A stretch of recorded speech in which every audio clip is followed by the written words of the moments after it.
বিদেশি বিনিয়োগকারীদের আকর্ষণে পাকিস্তানকে ছাড়িয়ে গেছে বাংলাদেশ। মার্কিন গবেষণা সংস্থা মিলকেন ইনস্টিটিউটের 2021 সালের গ্লোবাল অপরচুনিটি ইন্ডেক্স বা বৈশ্বিক সুযোগ সূচকে এই তথ্য উঠে এসেছে। তালিকা 145 দেশের মধ্যে বাংলাদেশের অবস্থান 114তম। তারপরেই 115তম স্থানে আছে পাকিস্তান।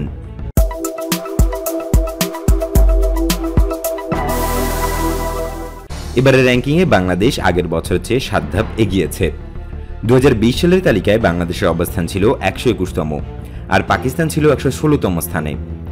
প্রতিবেদনে বিদেশি বিনিয়োগ আকর্ষণে দক্ষিণ এশিয়ায় ভারতকে সবচেয়ে সম্ভাবনাময় দেশ হিসেবে অবহিত করা হয়েছে। কোন দেশে বিদেশি বিনিয়োগের সম্ভাবনা যাচাইয়ে 96টি বিভিন্ন ধরনের প্রভাবককে বিশ্লেষণ করে এই তালিকা প্রণয়ন করা হয়েছে। এর মধ্যে রয়েছে সামষ্টিক অর্থনীতির পূর্বাভাস, ভবিষ্যৎ উদ্ভাবনা ও উন্নয়নের সুযোগ এবং আর্থিক সেবা পাওয়ার মতো বিষয়। যুক্তরাষ্ট্রের ক্যালিফোর্নিয়া ভিত্তিক থিঙ্ক ট্যাঙ্ক প্রতিষ্ঠানটি গত শুক্রবার প্রতিবেদনটি প্রকাশ করেছে। এতে প্রভাবকগুলোকে 5টি ক্যাটাগরিতে ভাগ করে র্যাঙ্কিং করা হয়েছে। এগুলো হচ্ছে ব্যবসায়িক ধারণা, আর্থিক পরিষেবা, আন্তর্জাতিক মান এবং নীতি, অর্থনৈতিক মৌলিকত্ব এবং প্রাতিষ্ঠানিক কাঠামো। এর মধ্যে বাংলাদেশ আন্তর্জাতিক মান ও নীতি বিভাগে 2020 সালের চেয়ে 20 ধাপ এগিয়ে 103তম হয়েছে। অর্থনৈতিক মৌলিকত্ব বিভাগে 13 ধাপ এগিয়ে 99তম এবং ব্যবসায়িক ধারণায় 3 ধাপ এগিয়ে 121তম অবস্থানে উঠে এসেছে। তবে আর্থিক পরিষেবা ও প্রাতিষ্ঠানিক কাঠামোতে 5 ধাপ করে অবনতি হয়ে 124তম ও 115তম অবস্থানে রয়েছে। তালিকায় ভারতের অবস্থান 2020 সালের চেয়ে 2 ধাপ পিছিয়ে 75তম। এরপর আছে ভুটান 87তম। দেশটির অবস্থান গত বছর ছিল 91তম।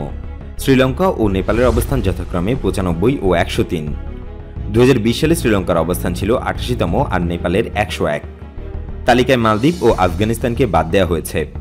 প্রতিবেদনে দক্ষিণ এশিয়ায় বিদেশি বিনিয়োগ আকর্ষণের দিক থেকে পাকিস্তানের পরেই সবচেয়ে বাজে গন্তব্য হিসেবে বাংলাদেশের অবস্থানে পরিবর্তন আসেনি। 2017 সালে তাদের প্রথম বিশ্লেষণ প্রকাশ করেছিল মিলকেন। সেই বছর বাংলাদেশ দক্ষিণ এশিয়ার মধ্যে সবচেয়ে কম স্কোর পায় আর 2019 সালে আঞ্চলিক প্রতিবেশীদের মধ্যে তৃতীয় হয়েছিল।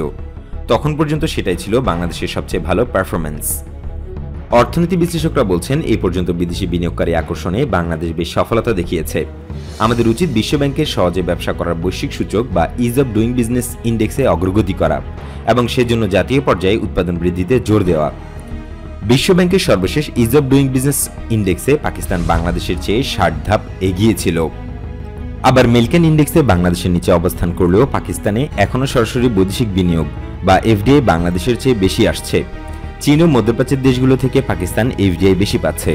বাংলাদেশের এফডিআই প্রবৃদ্ধি গত 2 বছর ধরে নেতিবাচক, কিন্তু ভারত এই খাতে 2 অঙ্কের প্রবৃদ্ধি পেয়েছে।